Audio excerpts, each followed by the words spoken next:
Liigi ggwanga lya Bungereza ey'okunyiko eya English Premier League egenda kuddamu okuzannyibwa olunaku olw'enkya era emipiira 5 gye gigenda okuzannyibwa ku bisaawe eby'enjawulo.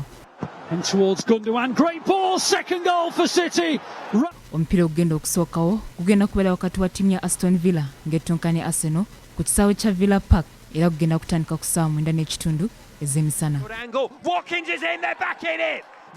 Ku ssaawa 12 ez'ekawungeezi emipiira 2 gye gigenda okuzannyibwa era kuliko ogwa Burnley ng'egenda kukyaza Brighton mu maka gaayo aga Tufmo n'ogwa Newcastle United ng'ekyaza Southampton ku kisaawe kyayo ekya St James Park.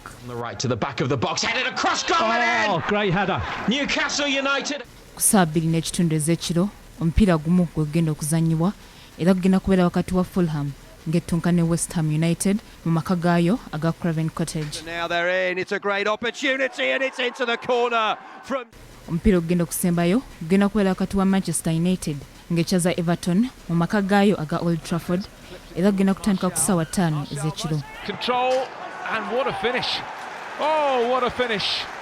Ekimeeza ky'empaka zino nga bwe kiyimiridde, ttiimu ya Manchester City yekikulembedde n'obubonero 47 okuva mu mipiira 21, Manchester United mu kyokubiri n'obubonero 44, Leicester City mu kyokusatu n'obubonero 42, Liverpool mu kyokuna n'obubonero 4 olunenda ne zigoberera.